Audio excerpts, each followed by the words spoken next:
Hi everyone, my name is Bo Garcia from The Ohio State University, and I had the privilege of officiating the 2022 Allen County Carcass Show. Now today I got to look at multiple species, beef, pork, and lamb, but first we get to talk about beef. Now normally what I would do is talk to you about what I look for in the different details on a carcass, so the cutability as well as the quality, what makes it a good carcass versus maybe not as good of one. But today I'm going to do something a little bit different. Today, I actually had the privilege of ribbing this carcass to find what we consider a quality defect. But before we get into that, I want to show you a different carcass. So if you'll step this way, what I want you to notice is the very vibrant color of this ribeye. It's beautiful, bright cherry red. If you saw this in a grocery store, you would have no hesitation picking it up and taking it home. On top of that, if you look at the marbling, it's beautiful. We know that there's so much marbling or intramuscular fat that we can expect that steak to taste good. Now, like I said, it's bright cherry red. That is what normally these beef carcasses will look like. If we take into account quality defects, that's whenever this other carcass comes into play. Notice how the color is different. It's very dark, almost maroon in color.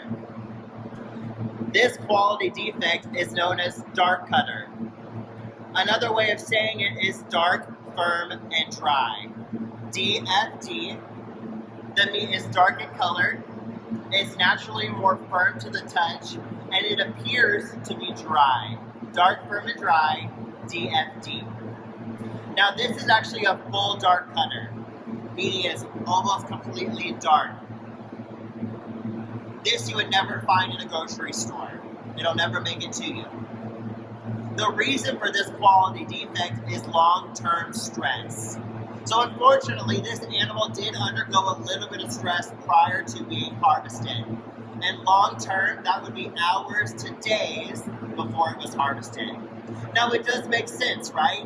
These animals were at a livestock show.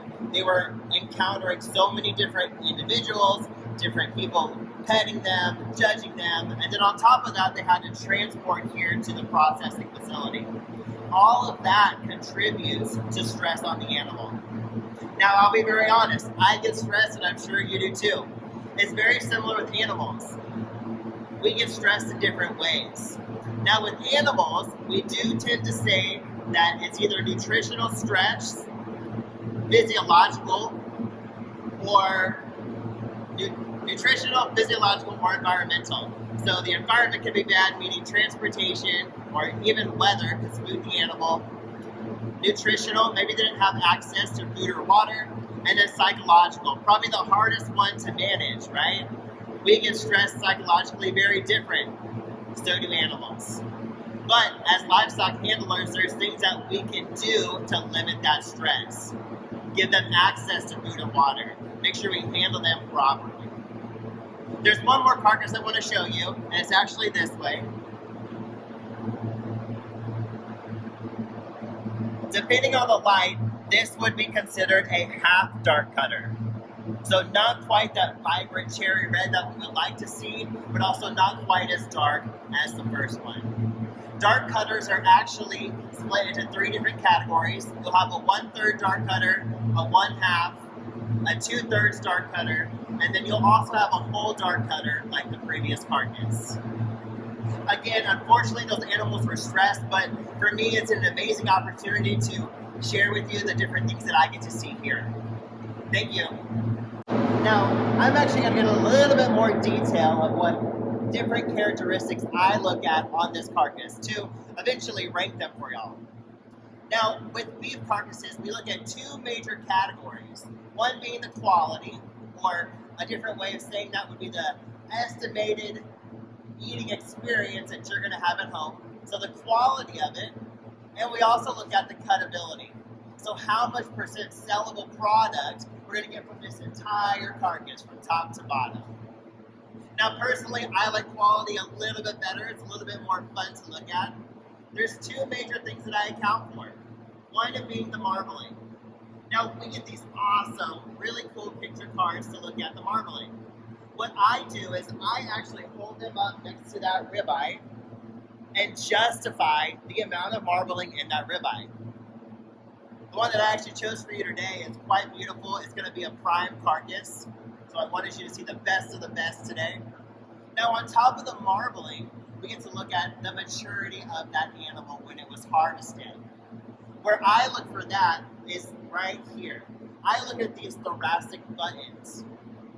I'm trying to determine if they have changed from cartilage to bone or gone through that ossification process. Now, all these were livestock animals, so they're very young, less than 30 months of age, so none of them should have any ossification. So if we have beautiful marbling plus a very young carcass, young animal that was harvested, we'll have a high quality product and eventually a good eating experience. After the quality, like I said, we look at cuttability, that percent sellable product. Now, when I account for that, there's two things I account for. One being the amount of back fat thickness, and I measure that with this really cool handy dandy ruler.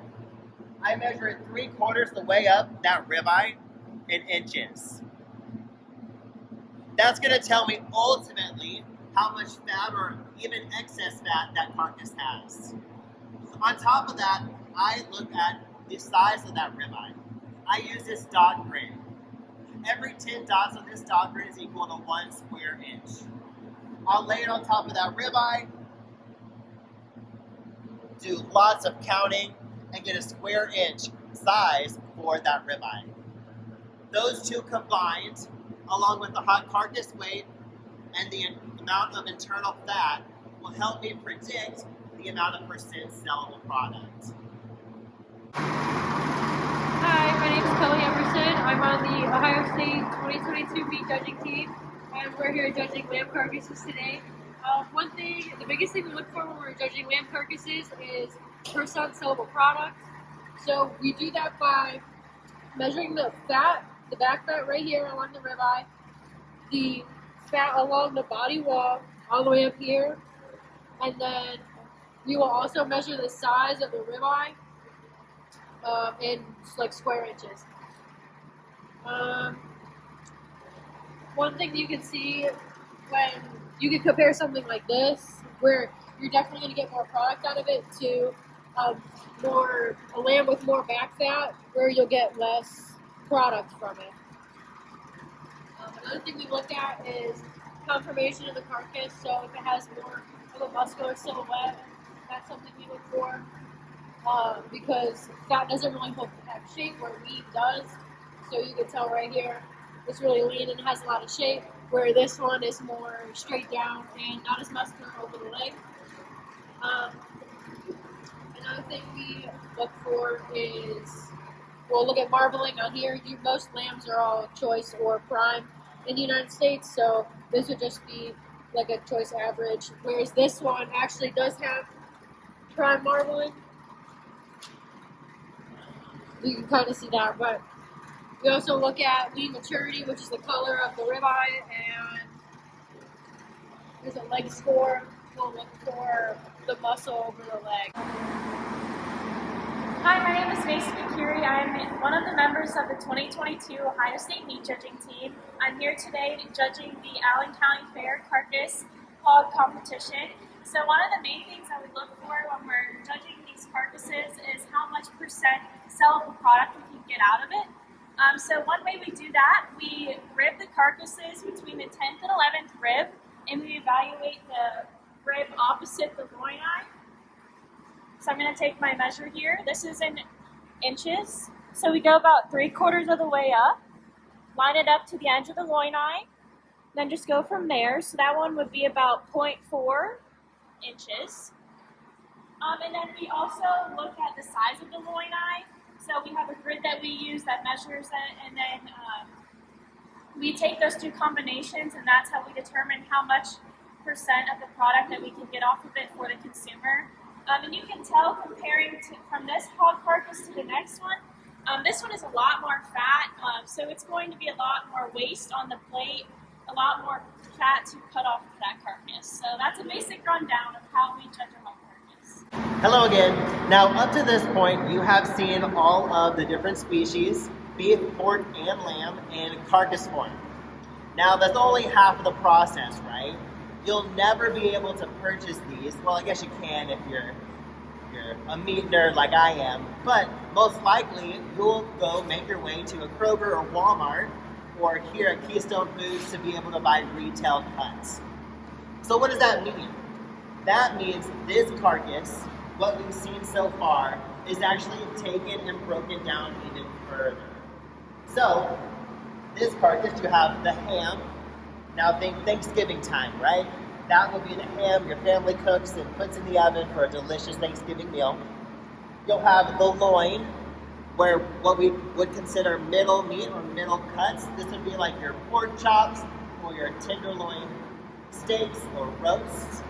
And then you have your shoulder. Now the shoulder is often used for like pulled pork. So the bottom butt and picnic shoulder, cooked long and slow, shredded apart, put some barbecue sauce on top, between two buns, and have an awesome cookout. Now there is one part of this carcass that I didn't really talk about yet, and it's actually the most valuable. This back section, this is the belly. So with pork, this is the belly, and this will be turned into bacon. Everyone loves bacon, right? We all love bacon on a Sunday morning breakfast. At the end of the day, of all the different parts of this carcass and all the different retail cuts, the belly and eventually the bacon is actually be the most valuable.